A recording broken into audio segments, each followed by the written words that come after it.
नमस्कार, मैं हूं आपके साथ नेहा दुबे। सुबह से ही लगातार कवरेज हम आप तक पहुंचा रहे हैं, लगातार पल पल की अपडेट आप तक पहुंचा रहे हैं और बता रहे हैं कि दरअसल इस आम बजट में क्या खास आपके लिए।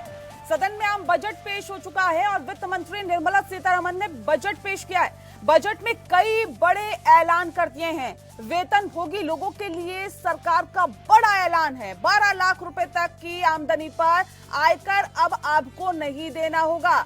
वरिष्ठ नागरिकों में टीडीएस में छूट मिल गई है। वहीं 36 जीवन रक्षक दवाओं को बेसिक कस्टम ड्यूटी से पूरी तरह छूट मिल गई है। बिहार में ग्रीनफील्ड एयरपोर्ट विकसित किए जाएंगे।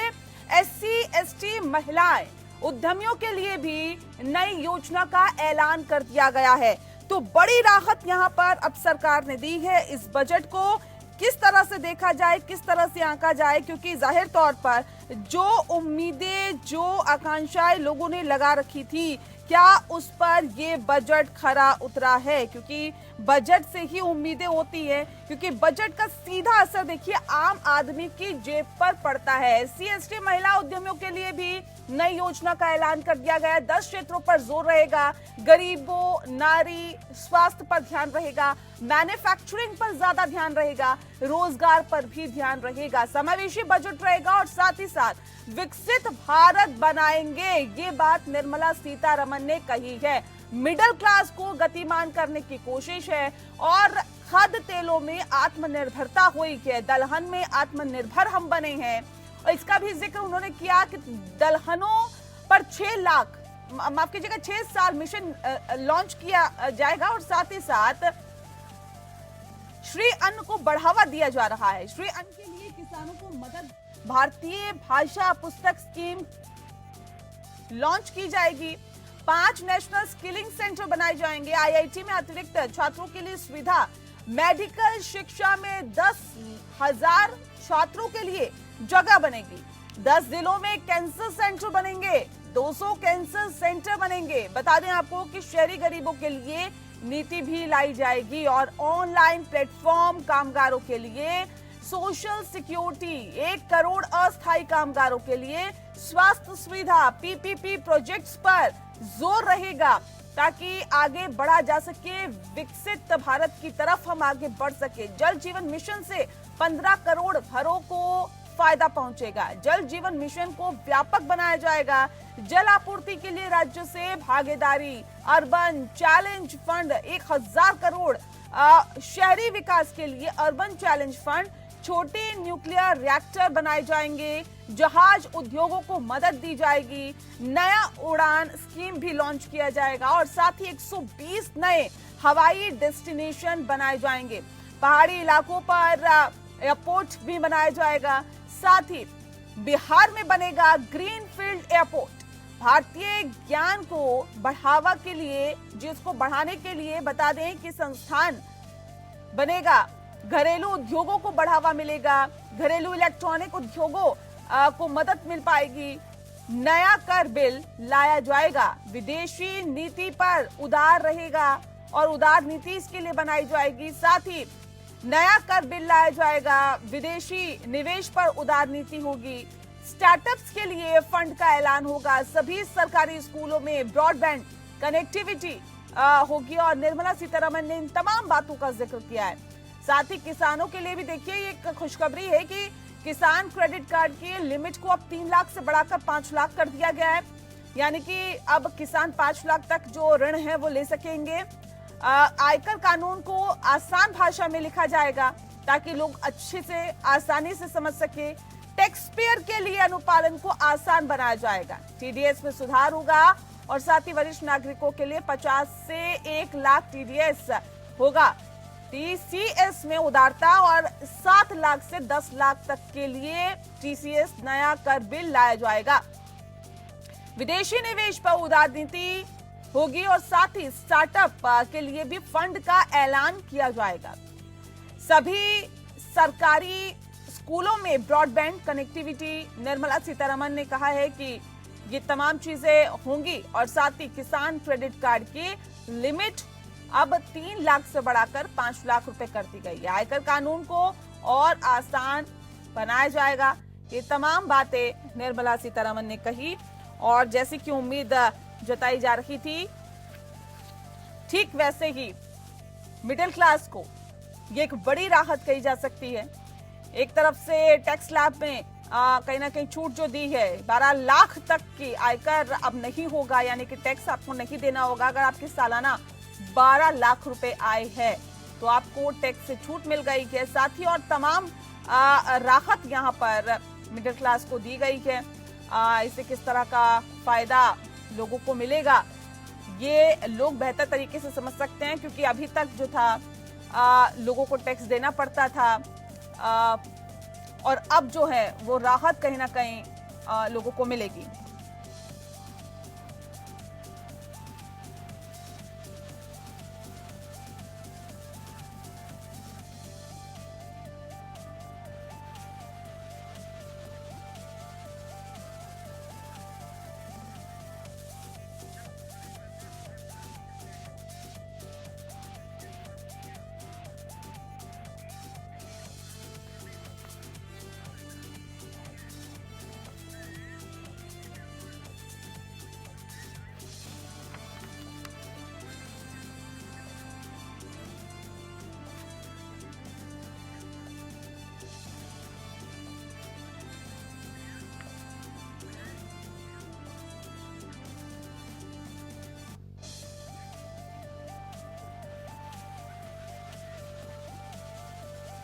जी आपको बता दें कि 10 क्षेत्रों पर खास जोर रहा बजट में, और इस बात का जिक्र निर्मला सीतारमण ने पहले ही कह दिया कि गरीबों, नारी, स्वास्थ्य पर ध्यान रहेगा, मैन्युफैक्चरिंग पर ध्यान रहेगा, क्योंकि मैन्युफैक्चरिंग पर ध्यान रखना बहुत जरूरी होता है। इसका सीधा इफेक्ट जो है वो जीडीपी पर पड़ता है देश की, और ऐसे में रोजगार पर ध्यान रहेगा। समावेशी बजट रहने वाला है, क्योंकि विकसित भारत बनाने की तरफ अग्रसर है सरकार, और लगातार इसके लिए कोशिशें की जा रही है। और बता दें आपको कि राजकोषीय घाटा जीडीपी का 4.8% रहने का अनुमान है। इससे क्या फायदा मिलेगा अर्थव्यवस्था को, ये समझने की आज हम कोशिश करेंगे।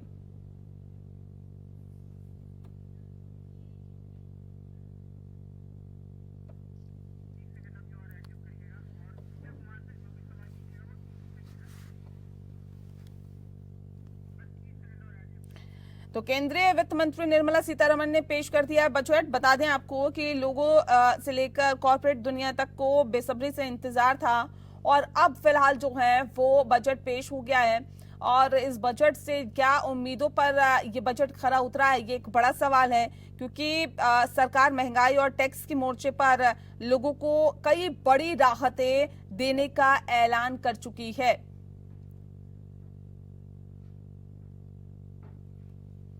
तो बता दें आपको कि देश का बजट आज पेश हो गया है।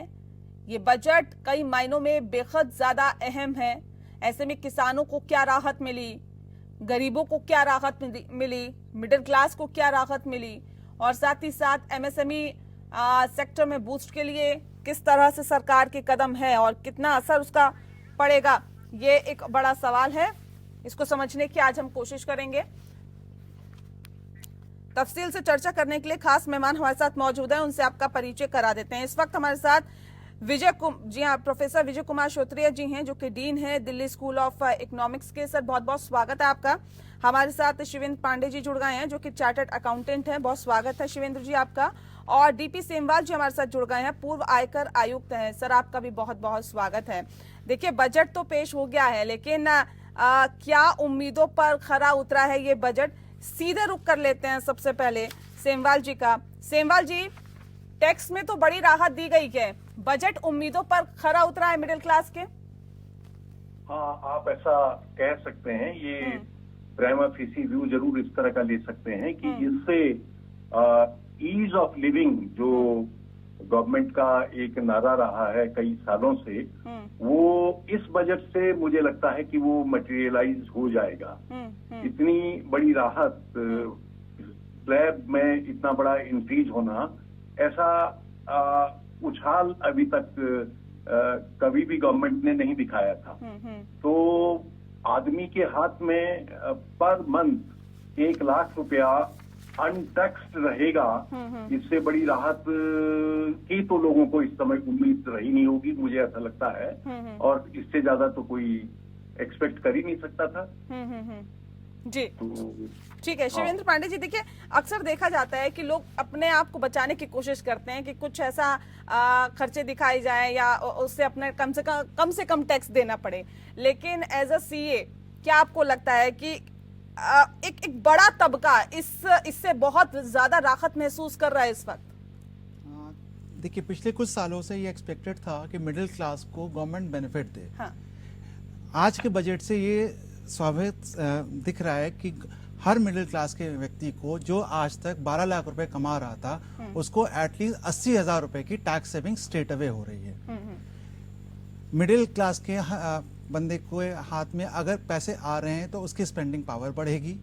इससे गवर्नमेंट ने एक ऐसा आउटलुक भी देखा है कि मेरी मार्केट में जो सेविंग्स है हाथ में वो उसका इंक्रीज होगा, मेरा कैपिटल एक्सपेंडिचर बढ़ेगा, लोग और खर्चा करेंगे, और इससे कई सारी चीजें उन्होंने एड्रेस करने की कोशिश करी है।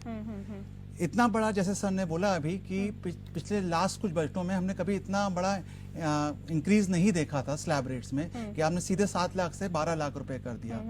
और प्लस इसके साथ साथ इन्होंने और सेक्शंस में इंसेंटिव दिया है, जैसे हाउस प्रॉपर्टी में दिया है, सेल्फ ऑक्युपाइड प्रॉपर्टी के लिए कंडीशंस हटाई हैं, और सीनियर सिटीजन्स के लिए भी इम्पैक्ट किया है कि टीडीएस प्रोविजंस को रैशनलाइज करा है, डबल करा है। तो ओवरऑल जो जैसा हमारे प्रधानमंत्री जी ने बोला था कल कि लक्ष्मी जी की उन्होंने का रिक्वेस्ट करा था कि भाई सबके हाथ में आए, उस चीज को देखते हुए हम ये कहेंगे ये मिडिल क्लास के लिए बहुत अच्छा बजट है and they have tried to address each and every sphere of the society. ठीक है, मैं विनय जी का रुख कर लेती हूँ। विनय जी, राजकोषीय घाटा जीडीपी का 4.8% रहने का अनुमान है, इससे क्या फायदा अर्थव्यवस्था को होगा? विनय जी, आवाज मिल पा रही है आपको? हेलो जी विनय जी, सुन पा रहे हैं आप हमें? आप हाँ जी, इससे विजय जी, ऐसा है, पहली बात तो मैं जो आप पहले वक्ता लोग बोल रहे थे उनकी बात सुन रहा था। हाँ जी, हाँ जी। और जिस प्रकार से ये बजट आया है, अगर आप स्पेसिफिक रूप से पूछती हैं कि जिस राजकोषीय घाटे के बारे में, इसका बहुत पॉजिटिव इफेक्ट पड़ने वाला है सरकार जो भारत की इकोनॉमी है उस पर। जो मैक्रो इंडिकेटर्स हैं वो बहुत इम्प्रूव करेंगे, और जैसे हम टैक्स की बात कर रहे हैं तो ज्यादा पैसा आएगा मार्केट में, और इस पैसे के आने से आपका जो कंजम्पशन है, कंजम्पशन बढ़ेगा। जब कंजम्पशन बढ़ता है तो प्रोडक्शन बढ़ता है, और जब प्रोडक्शन बढ़ेगा तो उससे एम्प्लॉयमेंट अपॉर्चुनिटीज होंगी। तो ये बहुत अच्छा बजट है। जिस प्रकार की संभावना की जा रही थी उस संभावनाओं से बेटर बजट इस बार प्रेजेंट किया गया है। लेकिन सर, इतना इंक्रीज की उम्मीद जताई जा रही थी क्या विजय जी, जितना इंक्रीज हुआ है? क्योंकि अक्सर देखा जाता है कि कुछ हद तक सरकार की तरफ से राहत दी जाती है, लेकिन सीधा 12 लाख तक कर लेना, क्या लग रहा था कि इतना हो पाएगा? तो उम्मीदों से बेहतर है। इस प्रकार देखिए, 10 लाख तक की उम्मीद थी। हाँ, अगर हम टैक्स की बात करें तो 10 लाख तक का काफी लोग कह रहे थे और लग भी रहा था। हाँ। लेकिन इसके पीछे जो मंशा रही होगी, देखिए क्या है, कल जब इकोनॉमिक सर्वे आया उसमें सरकार ने कहा कि हम 6.4 से 6.8 जीडीपी ग्रोथ पर फोकस करेंगे नेक्स्ट 5 सालों में। अगर हम विकसित भारत की बात करें तो अगर हम 2047 तक विकसित होना चाहते हैं तो हमारी ग्रोथ रेट 7.5 से 7 की होनी चाहिए 25 ईयर्स तक, तब हम वहां पहुंच पाएंगे। एक ये प्रोजेक्शन है, तो उसको बूस्ट करने बूस्ट कैसे होता है, जो इंडिकेटर्स हैं उनको इम्प्रूव करने के लिए आपको कुछ पैसा इकोनॉमी में लाना पड़ता है, और उस पैसे को लाने के लिए अगर आप टैक्स, कुछ लोगों को, स्पेशली जो लोअर क्लास के लोग हैं उनको, जो लोग टैक्स स्लैब में जस्ट एंटर कर रहे थे, उनको आप टैक्स से फ्री करें तो वो पैसा इकोनॉमी में आता है। तो वो पैसा इकोनॉमी में आता है तो कंजम्पशन बढ़ता है, और कंजम्पशन बढ़ने के साथ साथ फिर आपका प्रोडक्शन बढ़ता है। तो इससे जो उम्मीद थी उससे बहुत बेटर बजट है। और इसके जो आगे डिटेल्स आएंगे तो और इसके ये क्लियर होगा कि किस दिशा में ये हमको लेके जाने वाला है, क्योंकि गवर्नमेंट ने टीसीएस के ऊपर भी इम्प्रूवमेंट किया है और भी काफी चीजें फोकस की गई है। ठीक है सेमवाल जी, मैं आपका रुख करती हूँ क्योंकि देखिए उम्मीद से बेहतर बजट इसको कहा जा रहा है। ये कितना जरूरी था यहाँ पर मिडिल क्लास फैमिली को राहत देना या मिडिल क्लास वर्ग को राहत देना, कितना जरूरी था अगर जीडीपी को बेहतर करना है, अर्थव्यवस्था को बेहतर करना है? ये बहुत जरूरी था, जैसे कि अभी विजय साहब बोल रहे थे, अर्थशास्त्री जो बैठे हुए हैं, कि मिडिल क्लास में जो टैक्स पेयर्स हैं उनके हाथ पे पैसे छोड़ना, बिल्कुल, ताकि वो उस पैसे का उपयोग अपनी रोजमर्रा की चीजों में, अपनी जो जरूरत की चीजें हैं उसको खरीदने में, मार्केट से लेने में और उस हिसाब से मार्केट एक्टिविटी को बढ़ाने में उनको कोई दिक्कत ना हो। और कंजम्पशन बढ़ाने से ही एक साइकिल इस तरह की बनेगी कि हर इंडिविजुअल जो टैक्स पेयर है उससे उसके घर से पैसा बाहर निकलेगा और वो इकोनॉमिक ग्रोथ के जो और जरिए हैं उसमें एक एडिशनल साधन बनेगा। तो गवर्नमेंट ने इन नंबर्स पे रिलाई किया है कि जैसे जैसे टैक्स पेयर्स बढ़ भी रहे हैं, पिछली राहतों की वजह से टैक्स पेयर्स का नंबर बढ़ा है, कई रिटर्न्स फाइल हुई हैं, इससे ये होगा कि बहुत सारे लोग उत्साहित होंगे रिटर्न्स फाइल करने में और टैक्सेस को पे करने में। टैक्स पे करना एक सम्मान की बात है और अब लोगों को ये महसूस हो जाएगा कि गवर्नमेंट रिसेप्टिव है। अगर टैक्स पेयर टैक्स दे रहा है तो गवर्नमेंट उतनी ही सुविधाएं भी देती रहेंगी। ये सब चीजें जब होते रहेंगी तो इकोनॉमी को बढ़ावा मिलेगा और ये एक राइट टाइम था, क्योंकि गवर्नमेंट के पास वॉल्यूम ऑफ मनी जो है वो काफी ज्यादा है। गवर्नमेंट एक चांस ले सकती है कि ऐसा भी करके एक बार देख लिया जाए। ये गवर्नमेंट का तो वैसे भी पहला साल है, तो इस साल में गवर्नमेंट एक चांस ले सकती है कि चलो टैक्स पेयर्स पे हम रिलाई करते हैं, इस समय हम पूरी तरह से अपनी ताकत झोंक देते हैं, इसका क्या रिस्पॉन्स आता है। तो जो थोड़ा सा इकोनॉमी में स्लो डाउन चल रहा है, मुझे लगता है बेहतर तो इकोनॉमी के बारे में अर्थशास्त्री जो हमारे साथ बैठे हुए हैं वो जानेंगे, लेकिन इससे बड़ी एक इकोनॉमी की जो प्रक्रिया है वो स्पीड अप हो जाएगी। तो गवर्नमेंट ने बेसिकली इकोनॉमी पे पहिए लगाने के लिए ये टैक्स स्लैब को इतना हाई किया है। जी जी, ठीक है।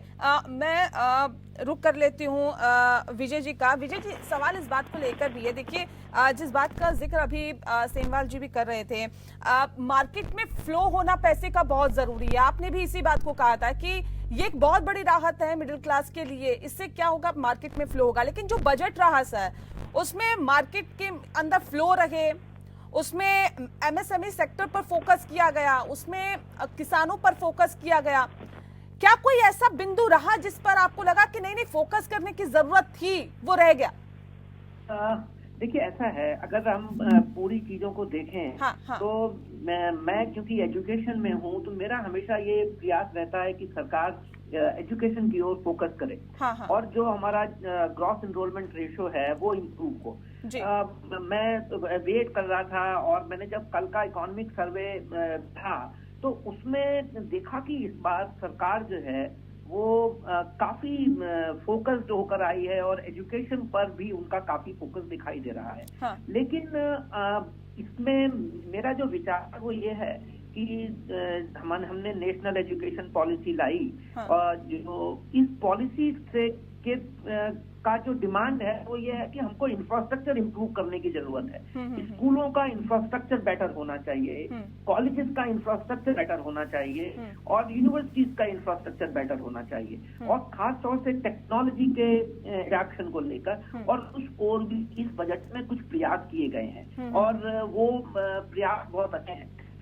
बहुत अच्छी चीज एक और मैंने नोटिस की इस बजट में, जो कि इन्होंने बताया कि ये एक नेशनल मैन्युफैक्चरिंग मिशन की स्थापना होगी, जो कि जैसे हम पहले स्टार्टअप की बात करते थे, 2016 में स्टार्टअप एक्शन प्लान आया और उसकी वजह से एक इकोसिस्टम क्रिएट हुआ। उस इकोसिस्टम को और अच्छी दिशा देने के लिए एक नेशनल मैन्युफैक्चरिंग मिशन उसको फर्दर लेकर जाएगा। तो I think this will really boost the economy and I'm sure that in the times to follow, if we grow in this way, maybe I think we will be able to break sometime in between say 5 to 7 years, if at all we are able to reach around 8% to 9% GDP, even if in few quarters, that would really boost the economy, and that would further infuse lot of money और एक और चीज है कि जब कभी भी हम एजुकेशन की बात करते हैं, हम एम्प्लॉयमेंट की बात करते हैं। बिल्कुल, बिल्कुल। और उसके लिए भी इस बार स्किल को बढ़ाने के लिए, क्योंकि पिछले 3-4 वर्षों में हमेशा सरकार इस बात के ऊपर फोकस करती रही है कि स्किल्स बेटर होनी चाहिए। तो अब स्किल्स बेटर होंगी, उससे नेचुरली एम्प्लॉयबिलिटी भी बढ़ेगी, और वो जब एम्प्लॉयबिलिटी होगी तो वो that will translate into better GDP. तो overall if you look at from the point of view of agriculture, तो एग्रीकल्चर के लिए भी उन्होंने काफी सारे प्रयास किए हैं और इंडस्ट्री को बूस्ट किया है। अब आज शाम तक आपको काफी लोगों के रिपोर्ट्स आएंगे और व्यूज आएंगे, specially from industry, and the market is also very happy. If you look at the capital market, it is also very heavy, very positive. तो in fact, really, Sitharaman ji, she deserves kudos from all of us कि इस प्रकार का जो कि कुछ चीजें unexpected थी वो भी उन्होंने एड्रेस करने का प्रयास किया है। बेटर होता थोड़ा, अगर जैसे हम लोग जब डेट टू जीडीपी की बात करते हैं तो भारत का डेट टू जीडीपी इस समय 80% जी। और ऑफकोर्स अभी जो कह रहे थे कि हमारे पैसे की कमी नहीं है, लेकिन you know depends more on borrowing. If we could reduce the borrowing, that would have really boosted better. And for long term, I think जैसा कि हमारे यहाँ FRBM है, FRBM के अनुसार 60% आइडियल कंडीशन मानी जाती है डेट टू जीडीपी की। और ये जो इससे बचने के लिए हमको अपनी बोरोइंग्स को कम करना पड़ेगा। और बोरोइंग्स को कम करने, जब हम बोरोइंग्स को कम करने की बात करते हैं तब नेचुरली हम एम्पावरमेंट की बात करते हैं। हमारे यहाँ अगर अच्छी एजुकेशन होगी और बच्चे एम्प्लॉयड होंगे तो शायद उस बोरोइंग की जरूरत नहीं पड़ेगी। जिस प्रकार से सरकारों ने जो फ्रीबीज देने की एक कल्चर स्टार्ट हुई है, उसको हमें कहीं ना कहीं रोकना पड़ेगा और उसका इफेक्ट इकोनॉमी पर पॉजिटिव नहीं होता है। तो ये मेरा विचार है। मैं समझता हूँ कि शायद ये चीजें थोड़ा ध्यान देने की होती हैं इकोनॉमी को बूस्ट करने के लिए। ठीक है, जाहिर तौर पर ये जो चीज़ें होती है बहुत ध्यान देने वाली होती है इकोनॉमी को अगर बूस्ट करना है उसके लिए। लेकिन मैं सेमवाल जी का रुख करूंगी। शिवेंद्र पांडे जी, मैं आ रही हूँ आपका रुख करूंगी, लेकिन उससे पहले सेमवाल जी का रुख कर लेते हैं। सेमवाल जी, सवाल इस बात को लेकर है कि देखिए ये जो नया टैक्स रिजीम की घोषणा की गई, इसे कैसे देखते हैं आप? TDS और TCS में कितनी राहत आपको लग रहा है कि मिली है? TDS और TCS में राहत का अर्थ जो बजट अनाउंसमेंट में है वो एक तो थ्रेशहोल्ड लिमिट्स बढ़ाई गई हैं कि अमाउंट जो जिसके बियॉन्ड टैक्स कटेगा सोर्स पे, एक तो वो बढ़ाई गई है। और उससे क्या होता है बढ़ाने से कि अननेसेसरी डिडक्शन नहीं होता है। ऐसे आदमी का टैक्स कट जाता है जिसकी कि बाद में इनकम टैक्सेबल ही नहीं होती है तो उसको रिफंड ही जाता है। तो एक इनफ्रक्चुअस एक्सरसाइज हो जाती है। ये तो गवर्नमेंट ने, इनकम टैक्स डिपार्टमेंट ने देखा होगा कि इस तरह के इंस्टेंसेस काफी आ रहे हैं कि जिसमें लोगों का टैक्स कट जा रहा है लेकिन वो बाद में रिफंड जा रहा है, क्योंकि उसकी जो इनकम कंप्यूट होती है अल्टीमेटली वो टैक्सेबल नहीं आती है। और दूसरा जो ये लिमिट्स बढ़ाई गई हैं, जैसे रेंट में है तो रेंटल इनकम तो बेसिकली TDS और TCS का जो मोड ऑफ कलेक्शन है, ये तो एक मोड ऑफ कलेक्शन है। इसमें एक राहत वाली सच कोई बात नहीं आती है। इसमें गवर्नमेंट का मकसद ये होता है कि कोई इनकम टैक्स होने से रह न जाए, क्योंकि वो टैक्स पेयर के हाथ की बात है। वो गवर्नमेंट तो पेमेंट कर नहीं रही है कि गवर्नमेंट को खुद ही मालूम है कि कितना पे किया जा रहा है। किसी कोई आदमी रेंट ले रहा है तो रेंट किसी प्राइवेट पार्टी से ले रहा है और लेने वाले देने वाले दोनों ही प्राइवेट हैं, लेकिन बैंकिंग चैनल के थ्रू ट्रांजैक्शन हो रहा है तो इसलिए पता लग जाता है कि इस आदमी को ये इनकम कहाँ से आ रही है और ये आदमी इनकम दिखा नहीं रहा है तो इसको टैक्स होना चाहिए, इसलिए टैक्स सोर्स पर ही काट लिया जाता है। उसमें भी ये लगता है कि जो इंक्रीजिंग स्लैब सिस्टम चला हुआ है, जैसे अब टोटल टैक्सेबल इनकम जो है वो 12 लाख हो जाएगी इस साल से, और रेंटल पे अगर आप नहीं बढ़ाओगे TDS का लिमिट तो वो टैक्स ज्यादा कट जाएगा। टैक्स ज्यादा कट जाएगा तो फिर उसको रिफंड जाएगा। तो उसी कॉन्टेक्स्ट में जो बढ़ा हुआ स्लैब सिस्टम है, आप इसको उसी कॉन्टेक्स्ट में देख सकते हैं कि जो मोड ऑफ कलेक्शन हमारे जो हैं वो they have been brought in line with the increasing slabs. जी जी जी, ठीक है। शिवेंद्र पांडे जी, ये बताइए कि कॉर्पोरेट टैक्स में क्या राहत मिली है? मैम कॉर्पोरेट टैक्स रेट में तो अभी कोई इन्होंने इफेक्टिव चेंज नहीं करा है, जी। बट अब कंप्लाइंस पर्सपेक्टिव से और लॉ इन्होंने चेंज करने के लिए बोला है, जो कि नेक्स्ट वीक में कहा गया कि इनकम टैक्स एक्ट लाएंगे नया। तो उस एंगल में देखते हैं कि ये क्या उसमें कॉर्पोरेट सेक्टर को फायदे पहुंचाते हैं लिटिगेशन पॉइंट, क्योंकि आज की तारीख में अगर हम देखें तो गवर्नमेंट का एक मेन फोकस है कि लिटिगेशन कम करने का। हाँ। और एज फाइनेंस मिनिस्टर ने जैसे बोला भी कि विवाद से विश्वास 2024 जो स्कीम लाए उसमें ऑलमोस्ट 33,000 लोगों ने पार्टिसिपेट किया और उनको अच्छा रिजल्ट मिला है। तो अब ये इनकम टैक्स एक्ट को और इजी बना के कैसे कॉर्पोरेट सेक्टर और इंडिविजुअल्स को या अदर लोगों को भी मदद पहुंचाना चाहेंगे, ये देखने वाला होगा, जिसके लिए हमें अगले हफ्ते तक वेट करना हो चाहिए। ठीक है, मतलब कुल मिलाकर रोटी कपड़ा और मकान, देखिए इंसान की जरूरत की चीज यही होती है, रोटी कपड़ा और मकान। और मिडिल क्लास फैमिली को, एक गरीब तबके को क्या चाहिए होता है? यही चाहिए होता है। डीपी सेमवाल जी, तो क्या इसकी तरफ सरकार पूरी तरह से अग्रसर दिखाई दी? ये कहा जाएगा कि देखिए किसानों को राहत देने की कोशिश यहाँ पर की गई, रोजगार का आपने इससे पहले जिक्र किया, रोजगार कहीं ना कहीं जनरेट करने की कोशिश, स्किल को आगे बढ़ाने की कोशिश की गई है, महिलाओं को पर फोकस किया गया, बुजुर्गों पर फोकस किया गया है, महंगाई को कम करने के लिए राहत मिडिल क्लास को दी गई है, पैसे का फ्लो हो, एमएसएमई सेक्टर को बूस्ट करने की बात की गई है। सर, सवाल इस बात को लेकर है, देखिए एक आम लोगों की जरूरत, आम लोगों के नजरिए में यही चाहिए होता है कि रोटी कपड़ा और मकान, तीनों को लेकर, तीनों बिंदुओं पर ये पूरी तरह से जो बजट है केंद्रित होता हुआ दिखाई दे रहा है। पूरी तरह से केंद्रित होता हुआ दिखाई दे रहा है। और ये फाइनेंस मिनिस्टर ने इस फ्रेज का भी इस्तेमाल किया, ईज ऑफ लिविंग, उन्होंने अपनी बजट स्पीच में कहा। ये सारी स्कीम्स जो आपने एफएम ने जो अपनी बजट स्पीच में कही, आपने दोबारा उन्हीं को उद्धृत किया हुआ है। इन सब के लिए जो पैसे की एबिलिटी है गवर्नमेंट एक्सचेकर में, वो किस तरह का रिस्पॉन्स मिडिल क्लास से रहेगा, हायर टैक्स पेयर से रहेगा, क्योंकि जैसा कि अभी विजय साहब बता रहे थे कि फिस्कल डेफिसिट को उस लिमिट में रखने के लिए गवर्नमेंट को उचित कदम लेने पड़ते हैं, जिस लिमिट में एफआरबीएम ने कंसेप्चुलाइज किया है। हमारा फिस्कल डेफिसिट रहना चाहिए 3.5% पे, तो गवर्नमेंट के पास उसके लिए पैसा आना चाहिए।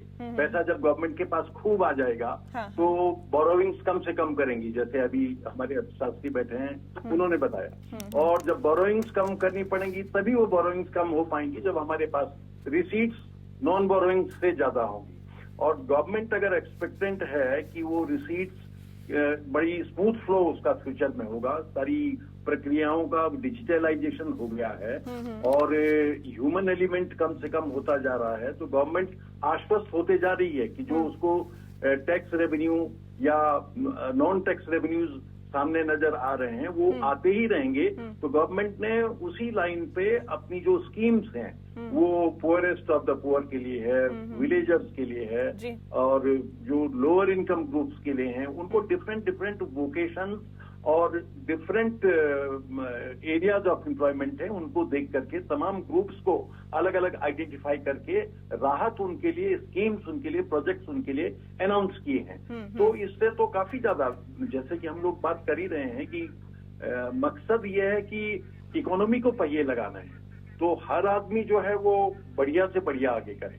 और जो टैक्स पेयर्स हैं जिनके हाथ में डिस्पोजेबल इनकम होती हैं वो इनकरेज फील करें कि गवर्नमेंट की तरफ से रिस्पांस बड़ा इनकरेजिंग है, कहीं कोई हैसल्स नहीं है, रिटर्न फाइल करते हैं तो वो तुरंत उसका एक्नॉलेजमेंट हो जाता है, जो रिफंड आना होता है आ जाता है, जो डिमांड होती है उसके लिए लेटर आ जाता है और आदमी साल भर के लिए बेफिक्र हो जाता है। परसेंटेज स्क्रूटनी के लिए बहुत कम, नेग्लिजिबल हो गई है, उससे एक फेयरलेसली आदमी रह रहा है कि इसको कहते हैं कि ईज ऑफ लिविंग बढ़ गई है हर सेक्टर के लिए। तो मैं तो बड़ा आश्वस्त हूँ कि ये बजट काफी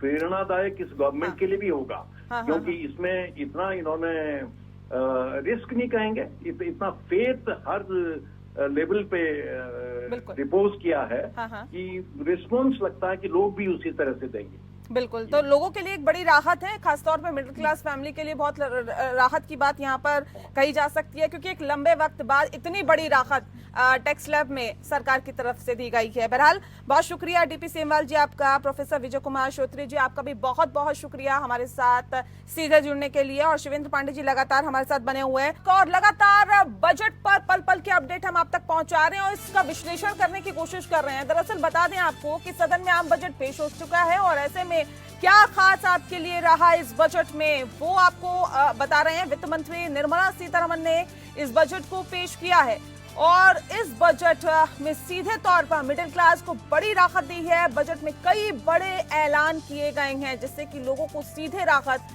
मिल सके। वेतनभोगी लोगों के लिए सरकार का बड़ा ऐलान है, जो नौकरी पेशा लोग हैं उनके लिए बड़ा ऐलान यहां पर किया है। साथ ही 12 लाख रुपए तक की आमदनी पर अब कोई भी टैक्स आपको नहीं देना होगा, अब आयकर आपको नहीं लगेगा। दरअसल बता दें कि वरिष्ठ नागरिकों के लिए टीडीएस में छूट दे दी गई है और एक राहत यहां पर जिस की उम्मीद की जा रही थी वो दी गई है। 36 जीवन रक्षक दवाएं ऐसी हैं जिनको बेसिक कस्टम ड्यूटी से छूट दे दी गई है। दरअसल बता दें आपको कि ऐसे बड़े सारी राहतें यहां पर सरकार की तरफ से दी गई है जिससे सीधे सीधे आम आदमी को फायदा होगा, आम आदमी को फायदा मिल सकेगा। एमएसएमई सेक्टर को बूस्ट करने की बात की गई है, विदेशी निवेश पर उदार नीति की बात की गई है, स्टार्टअप के लिए फंड का ऐलान किया गया है, सभी सरकारी स्कूलों में ब्रॉडबैंड कनेक्टिविटी होगी, इस बात को कहा है निर्मला सीतारमण ने। किसान क्रेडिट कार्ड की लिमिट जो है वो अब 3 लाख से बढ़ाकर 5 लाख कर दी गई है। आयकर कानून को आसान भाषा में लिखा जाए, ये बात उन्होंने की है ताकि टैक्स पेयर के लिए जो आईटीआर फाइल करना है वो आसान हो जाए। और ऐसे में आपको बता दें कि टैक्स पेयर के लिए अनुपालन को आसान बनाया जाएगा, टीडीएस में सुधार किया जाएगा, वरिष्ठ नागरिकों के लिए 50 से 1 लाख किया जाएगा। बता दें आपको 50,000 से अब 1 लाख कर दिया जाएगा। टीडीएस टीसीएस में उदारता होगी और साथ ही 7 लाख से 10 लाख किया गया है टीसीएस।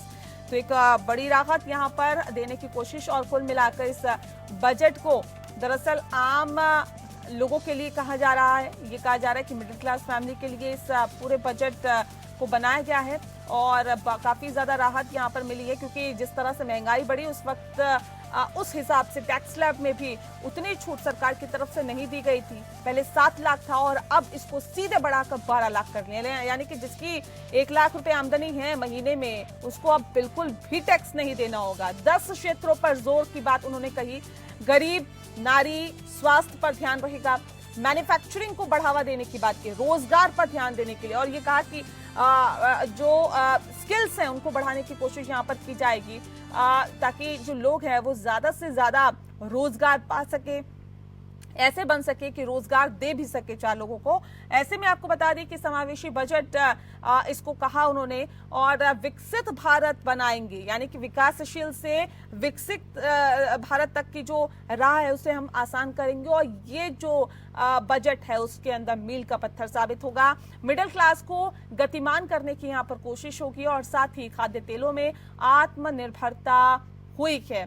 दलहन में आत्मनिर्भर हम बने हैं, ये कहा उन्होंने, और दलहनों पर 6 साल मिशन लॉन्च होगा और श्री अन्न को बढ़ावा दिया जा रहा है। श्री अन्न के लिए किसानों को मदद यहाँ पर दी जा रही है। भारतीय भाषा पुस्तक स्कीम को लॉन्च किया गया और साथ ही साथ 5 नेशनल स्किलिंग सेंटर बनाए जाएंगे और आईआईटी में अतिरिक्त छात्रों के लिए सुविधा होगी। मेडिकल शिक्षा में 10,000 छात्रों के लिए जगह बनेगी। हर जिले में कैंसर सेंटर बनाए जाएंगे, 200 कैंसर सेंटर बनेंगे। शहरी गरीबों के लिए नीति बनाई जाएगी और ऑनलाइन प्लेटफॉर्म कामगारों के लिए भी सोशल सिक्योरिटी, 1 करोड़ अस्थायी कामगारों के लिए स्वास्थ्य सुविधा और पीपीपी प्रोजेक्ट पर ज्यादा जोर यहां पर दिया गया है। जल जीवन मिशन जिसका जिक्र लगातार सरकार की तरफ से किया जा रहा है और लगातार जिक्र इसका किया जाता रहा है, 15 करोड़ घरों को फायदा इससे होगा, ये सरकार का कहना है, यानी कि निर्मला सीतारमण का कहना है। बता दें कि जल जीवन मिशन को व्यापक बनाया जाएगा और जल आपूर्ति के लिए राज्यों में भागीदारी होगी। अर्बन चैलेंज फंड 1000 करोड़ रुपए, शहरी विकास के लिए अब अर्बन चैलेंज फंड होगा। छोटे न्यूक्लियर रिएक्टर बनाए जाएंगे, जहाज उद्योगों को मदद मिलेगी। नया उड़ान स्कीम को लॉन्च किया जाएगा और साथ ही 120 नए हवाई डेस्टिनेशन बनेंगे। पहाड़ी इलाकों में एयरपोर्ट बनेंगे और बिहार में बनेगा ग्रीनफील्ड एयरपोर्ट। भारतीय ज्ञान को बढ़ावा दिया जाएगा और इसके लिए संस्थान, घरेलू उद्योगों को बढ़ावा मिलेगा। घरेलू इलेक्ट्रॉनिक उद्योगों को मदद मिलेगी और साथ ही नया कर बिल लाया जाएगा। विदेशी निवेश पर उदार नीति और साथ ही नया कर बिल लाने की बात भी यहां पर की गई। स्टार्टअप्स के लिए फंड का ऐलान किया गया है। सभी सरकारी स्कूलों में ब्रॉडबैंड कनेक्टिविटी होगी। इस बात को भी निर्मला सीतारमण ने कहा है।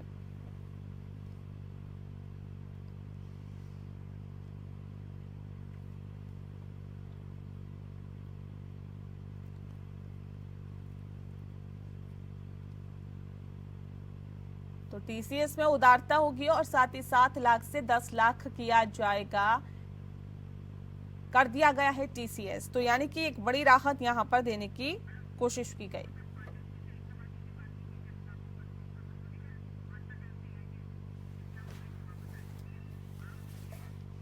और चलिए इस विषय पे तफसील से चर्चा करने के लिए खास मेहमान हमारे साथ हैं। शिवेंद्र पांडे जी हमारे साथ जुड़े हुए हैं, चार्टर्ड अकाउंटेंट हैं। शिवेंद्र जी, अच्छा ये बताइए कि देखिए टैक्स में तो एक बड़ी राहत मिडिल क्लास को दी गई है, लेकिन तरीका भी आसान करने की बात यहाँ पर की जा रही है कि जो तरीका है, ज्यादा से ज्यादा लोग टैक्स पे कर रहे हैं और बहुत ही आसान तरीके से करें, सबसे सरल तरीके से करें, उसकी भी जिक्र यहाँ पर किया गया है। ऐसे कैसे देखते हैं आप? गवर्नमेंट का मेन अगर हम देखें तो वो चाहते हैं कि टैक्स पेयर अपने आप कंप्लाइंस करने के लिए आगे बढ़े। हाँ। उसी की वजह से हम अगर पूरी चीज ओवरऑल देखें तो गवर्नमेंट एक एस्पेक्ट देख रही है कि टैक्स पेयर के हाथ में, एक सिटीजन के हाथ में ज्यादा से ज्यादा डिस्पोजेबल इनकम हो, वो उस इनकम को एंजॉय करे और अपने इनकम कायदे से दिखाए। अगर इसके एस्पेक्ट में हम देखें तो गवर्नमेंट ने अपने स्यू मोटो बोला है कि भाई हम वॉलंटरी कंप्लाइंस बढ़ाने के लिए आपका जो अपडेटेड आईटीआर का कॉन्सेप्ट लेके आए थे ये 2021 में, उसका पीरियड 2 साल से बढ़ा के इन्होंने 4 साल कर दिया। उससे फायदा ये होगा अगर मान लीजिए किसी की इनकम अपने आप छूट जाती है या वो गलत रिटर्न फाइल कर देता है तो वो अपने आप रिटर्न रिवाइज कर दे, उस पर अपने आप टैक्स पे कर दे, जिससे ना उसके ऊपर कोई पेनल्टी लगेगी ना कोई उसके ऊपर कोई गवर्नमेंट का एक्शन होगा। आपका स्यू मोटो कंप्लाइंस का एस्पेक्ट है, इससे गवर्नमेंट को भी पैसा जा रहा है एक तरीके से आप देखें तो, और दूसरी तरफ से अगर आप ये देखिए एक एसएससी का भी अपना कॉन्फिडेंस बढ़ रहा है कि मैं सही चीज कर रहा हूँ जिसके लिए गवर्नमेंट मुझे आगे चल के पेनलाइज नहीं करेगी। एक एस्पेक्ट। दूसरा, हाँ, इनकम टैक्स की अगर हम बात करें, स्लैब की बात करें, देखिए एक बड़ी राहत यहाँ पर दी है। ये कहा जा सकता है 7 लाख से 12 लाख करना मतलब 5 लाख का जंप। राइट। ये तो आम लोग भी नहीं सोच रहे थे, मिडिल क्लास जो वर्ग है वो भी नहीं सोच रहा था कि इतना बड़ा जंप मिलेगा। देखिए 2014 से जब मोदी सरकार रही सत्ता में आई तो 2.5 लाख था स्लैब मिडिल क्लास के लिए। अगर मैं सही हूँ आप मुझे करेक्ट कर दीजिएगा। 2.5 लाख था और इन 10 सालों में तकरीबन 10 से 11 सालों में 12 लाख। ये ग्रोथ कितनी देख रहे हैं आप? देखिए 2.5 लाख से 12 लाख इन 10 सालों 11 सालों में। देखिए जैसे आपने बोला कि ये किसी ने एक्सपेक्ट नहीं करा था कि 7 से सीधे 12 लाख तक एग्जेम्पशन पहुंच जाएगा। बट अगर हम एक तरीके से देखें ओवर द पीरियड जो 10 सालों में मेरा इन्फ्लेशन भी बढ़ा है और जो मेरी कॉस्ट ऑफ लिविंग बढ़ी है उसके हिसाब से ये एक पब्लिक डिमांड कर रही थी कि मेरे एग्जेम्पशन लिमिट्स बढ़ें। एक इफेक्टिव था कि भाई 10 हम जो एक्सपेक्ट कर रहे थे 9 से 10 लाख के बीच में एक्सपेक्टेशन थी, लेकिन सीधे 12 लाख ले जाना इट्स अ गुड थिंग, जिसकी वजह से हमारे हाथ में पैसा ज्यादा आ रहा है, आदमी का कॉन्फिडेंस बढ़ रहा है। और दूसरी चीज ये, लेकिन एक चीज है कि ये इन्होंने सिर्फ न्यू रिजीम में किया है, ये चीज ध्यान रखा जाए। सारे अमेंडमेंट्स न्यू रिजीम में है। गवर्नमेंट ओल्ड रिजीम जो पहले की चल रही थी जहां पर डिडक्शंस अलाउ किए जाते थे वहां पर कोई चेंज नहीं किए गए हैं। नहीं, इसका क्या फर्क पड़ता है न्यू रिजीम और ओल्ड रिजीम का? क्या अंतर अगर हम मोटा मोटा बताएं तो न्यू रिजीम के अंतर्गत जो हमें डिडक्शंस अलाउ होते थे, जैसे कि हमने एटीसी में इंश्योरेंस का प्रीमियम दिया या मेडिकल का इंश्योरेंस, मेडिकल की इंश्योरेंस पॉलिसी करा के हमने उसका क्लेम किया या एचआरए का बेनिफिट लिया, ये सब का डिडक्शन हमें न्यू रिजीम में नहीं मिलता है। अच्छा। ओल्ड रिजीम में हमें इन सब का डिडक्शन मिलता था, लेकिन अब ओल्ड रिजीम में हमारे टैक्स रेट ज्यादा हैं एज कंपेयर टू जो हमारे आज का बजट आया है न्यू रिजीम के हिसाब से। तो ऑफ कोर्स ये गवर्नमेंट चाह भी रही है कि आप न्यू रिजीम में शिफ्ट हों, उससे और आप कम टैक्स भी दें, न्यू रिजीम में शिफ्ट हों, लेकिन आपके साइड बाय साइड डिडक्शंस भी वो आपसे लेती जा रही है।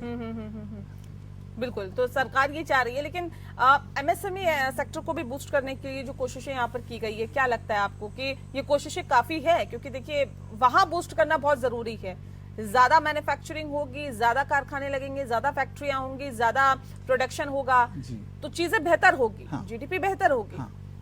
सो इफेक्टिवली अगर हम देखें तो ये एक कंसोलिडेटेड अप्रोच है गवर्नमेंट की कि आप एमएसएमई सेक्टर को बढ़ाएंगे, आप वहाँ एम्प्लॉयमेंट बढ़ाएंगे, वहाँ जो भी एक्टिविटीज होंगी उससे गवर्नमेंट की इनकम होगी, एम्प्लॉयमेंट बढ़ेगा, आदमी के हाथ उसकी सैलरी, उसके हाथ में सैलरी आएगी, वो भी गवर्नमेंट उस पर टैक्स नहीं ले रही है एक 12 लाख रुपए तक की लिमिट की। तो एक जो सेल्फ कॉन्फिडेंस की बात है, चाहे वो एक एमएसएमई एंटरप्रेन्योरशिप की तरफ से देखें, चाहे एक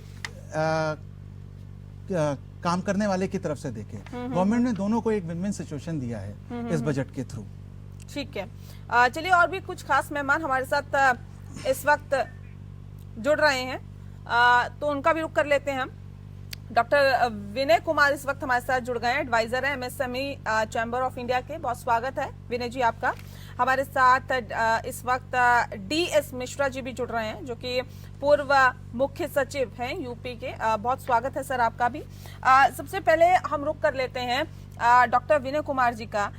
डॉक्टर विनय जी, एमएसएमई को बूस्ट करने के लिए क्या लगता है कि इतनी ही कोशिशें यहाँ पर की गई जितनी की जानी चाहिए थी? ये बजट एमएसएमई के लिए कैसा है?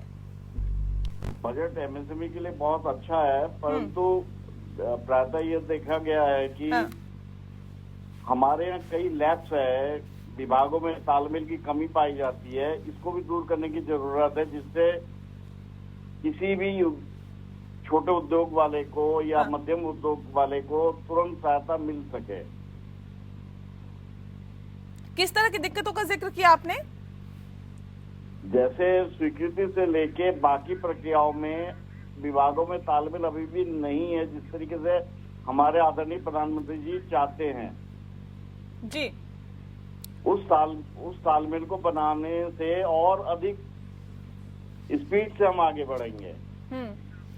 ठीक है, ठीक है। वीएम सिंह जी भी हमारे साथ जुड़ गए हैं इस वक्त और किसान नेता है। वीएम सिंह जी, बहुत बहुत स्वागत है आपका। मैं बाकी गेस्ट का रुख करूं उससे पहले वीएम सिंह जी आपका रुख कर लेती हूं। सर, सवाल इस बात को लेकर, देखिए किसानों को भी एक बड़ी राहत की उम्मीद थी। बजट किसानों के लिए कैसा है, आप लोगों के लिए कैसा है सर?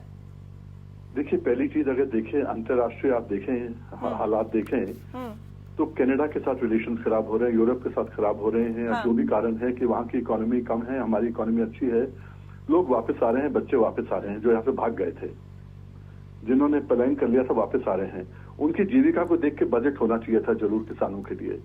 हाँ। किसान के बच्चे क्यों गए थे? क्योंकि यहाँ खेती मुनाफे वाली नहीं थी, इसलिए खेती के ऊपर जोर देना चाहिए था। ना तो एमएसपी की गारंटी दी, जो इतना आंदोलन हो रहे हैं, इतना चाल चलन हो रहा है, सब कुछ हो रहा है, कहीं जिक्र भी नहीं है।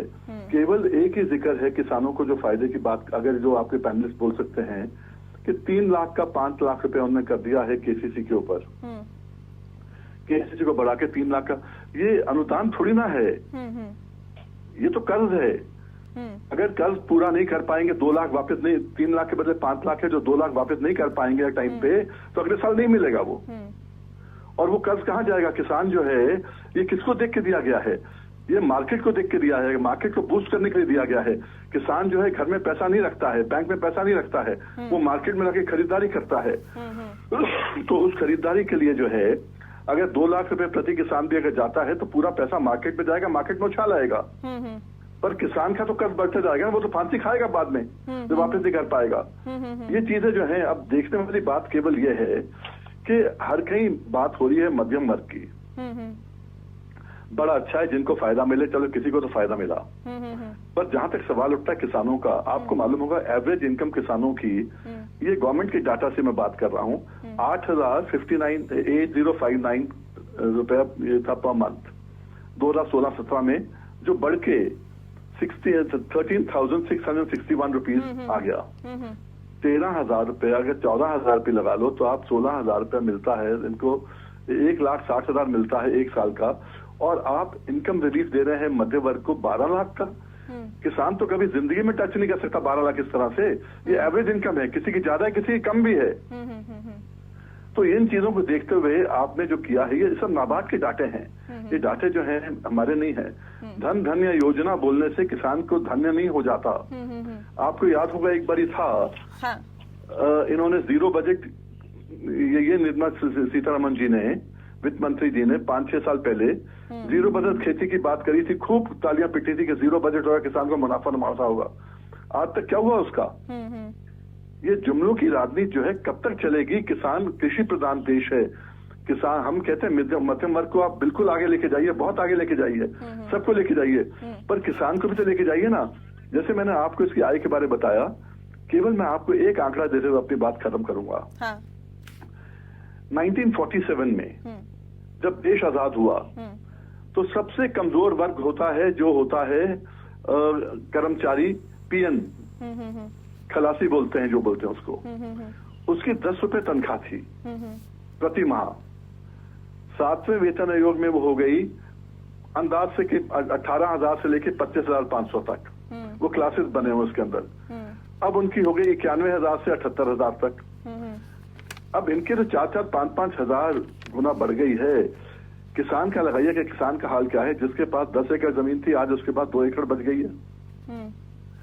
जिसके पास अगर 20 एकड़ जमीन थी, जिसमें थी नहीं भी नहीं, 20 एकड़ भी थी, आज 86% पीपल हमारे जो है, किसान जो है हमारे, वो 2-3 एकड़ के काश्तकार हैं केवल। तो इन चीजों को देखते हुए एक फोकस करना चाहिए था। आपने मखाने की इंडस्ट्री बनाने की बात कर दी बिहार में, बड़ा अच्छा किया। बिहार वाले जाने, उनको फायदा होता है तो बड़ा अच्छा है, हम लोग खुश रहेंगे। बट पॉइंट यह है कि हम यूपी की अगर बात करें, उत्तर प्रदेश में तो किसान का सबसे बुरा हाल है। ये जो फिगर्स मैंने आपको दिए ना, देश के फिगर्स हैं, इसमें पंजाब भी आता है, हरियाणा भी आता है। मतलब किसान पूरी तरह से संतुष्ट नहीं है, पूरी तरह बिल्कुल संतुष्ट नहीं है जी, बिल्कुल भी संतुष्ट नहीं है। पूरी तरह से बहुत दूर की बात है। मैंने आपको जो आंकड़े दिए हैं, कोई पैनलिस्ट बता दे कि आंकड़े अगर गलत हैं तो बताइए ना मुझे। लेकिन देखिए, मखाने की खेती पर खास फोकस उन्होंने किया है। इसके लिए एक बोर्ड का गठन करने की भी बात की है। किसानों पे तो वैसे भी फोकस नहीं लगता आपको कि मौजूदा सरकार करती रही है किसानों की आय को बढ़ाने के लिए, बीज का उत्पादन बेहतर करने के लिए? जाता है। अरे लोन के बदले मजा आता, अगर आप कहते हैं कि 3 लाख के बदले हम 5 लाख कर रहे हैं और 2 लाख आपका अनुदान मिलेगा, तो हर किसान ताली बजाता आपके लिए। ठीक है, चलिए DS मिश्रा जी भी हमारे साथ जुड़े हुए हैं, उनका मैं रुक कर लेती हूँ। मिश्रा जी, कैसे देखते हैं इस बजट को? नेहा जी, ये बजट माननीय प्रधानमंत्री जी का 2047 तक विकसित भारत का जो विजन है, उस विजन को पूरा करने वाला बजट है। ये बजट पूरी तरह से ग्रोथ ओरिएंटेड बजट है, एम्प्लॉयमेंट ओरिएंटेड बजट है। किसानों की स्थिति, बिल्कुल मैं थोड़ा सा इत्तेफाक नहीं करूंगा जो हमारे सम्मानित BN सिंह साहब जो कह रहे थे कि किसानों की स्थिति को बिल्कुल बदलने वाला बजट। आप सोचिए, देखिए, एक एस्पिरेशनल डिस्ट्रिक्ट का जो एक शुरुआत किया गया था 115 जनपदों में, और वहां की स्थिति किस प्रकार से तेजी से बदली है। मैं उत्तर प्रदेश के मुख्य सचिव के रूप में इसको देख रहा था, किस प्रकार से हमारे जो 8 जनपद थे उत्तर प्रदेश के स्पेशल डिस्ट्रिक्ट के, कैसे वहां के सारे इंडिसेस बदल गए। तो कृषि के बारे में जहां पे प्रोडक्टिविटी कम है, जहां पे क्रेडिट लिमिट कम है, जहां पे अभी जो डाइवर्सिफिकेशन होना चाहिए वो कम है, इन सारी चीज को देख करके अगर 100 डिस्ट्रिक्ट हमारे पूरे देश में बनाए जाएंगे और उन जनपदों में किसानों के कार्यक्रमों के ऊपर विशेष फोकस भारत सरकार और राज्य सरकार के द्वारा दिया जाएगा, तो निश्चित तौर पे वहां पे न केवल वो उनका ही ग्रोथ होगा, बल्कि वो एक प्रकार से जो मैंने देखा स्पेशल डिस्ट्रिक्ट में या स्पेशल ब्लॉक्स में या स्पेशल शहर में जो हमारी योजनाओं का जो क्रियान्वयन हम देखा, उससे एक चुनौती बनती है, एक दूसरों के आपस में देखिए कॉम्पिटिशन बनता है और उससे काफी ज्यादा स्थिति में सुधार होता है।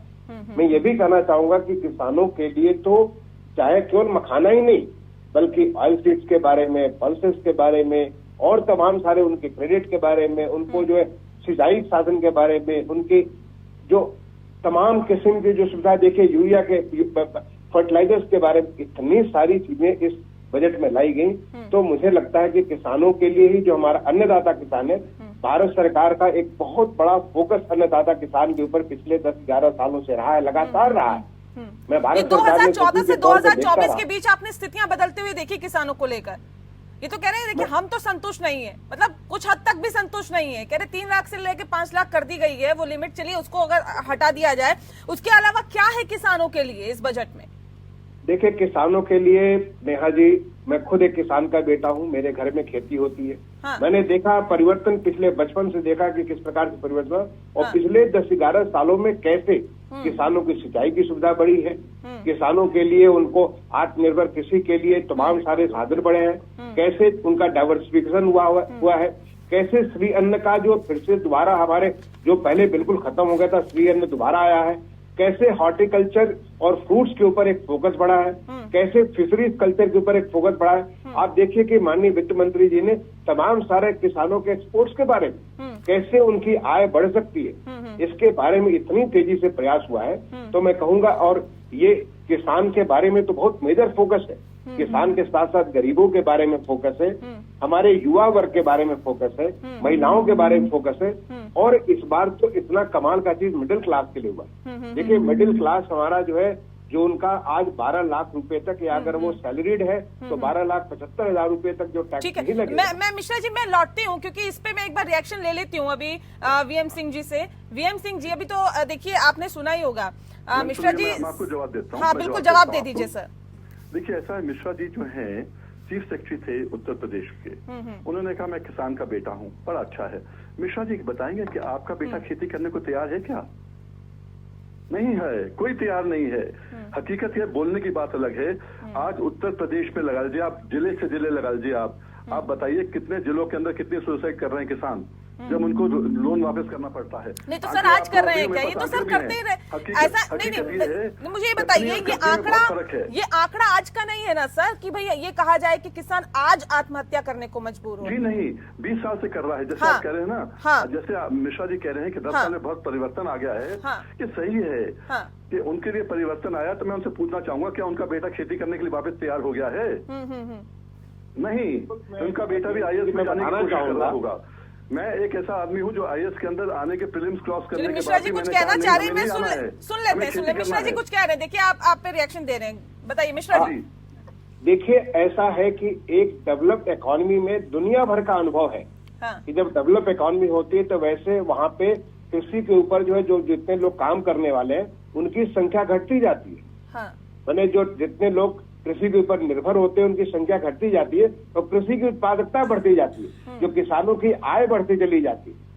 और इसका नतीजा ये है, आज आप पहले बार में BN सिंह से निवेदन करना चाहूंगा, मैं जानता नहीं उन्हें व्यक्तिगत तौर पे, इनसे निवेदन करना चाहूँ कि आज देखिए IIT में पढ़े हुए बच्चे, इंडियन इंस्टीट्यूट ऑफ मैनेजमेंट में पढ़े बच्चे आज एग्रीटेक के ऊपर इतना सारा किस्म का काम कर रहे हैं, जो विदेशों में रह रहे थे, विदेशों में काम करते, वो लौट करके हमारे एग्रीकल्चर के ऊपर काम कर रहे हैं। इतने सारे स्टार्टअप्स एग्रीकल्चर के सेक्टर में प्रारंभ हो गए, अच्छे खासे बच्चे वो लग करके किसानों के साथ उनकी आय बढ़ाने में लगे हुए, चाहे वो उनकी सीड्स के प्रोग्राम के बारे में हो, चाहे उनके जो है जो इनका जो प्रैक्टिसेस है उसके बारे में हो, इरिगेशन को कैसे उस पर लेस वाटर डिपेंडेंट कर सकते हैं उसके बारे में हो, या उनकी कैसे बेहतर आय दे सकते हैं, उनका जो उत्पाद हो रहा है, चाहे कृषि हो, चाहे हॉर्टिकल्चर हो, चाहे फ्रूट्स हो, इसको कैसे आप उससे बेहतर से बेहतर उनकी आय दे सकते हैं, इन सब के बारे में आज बहुत बड़ी संख्या।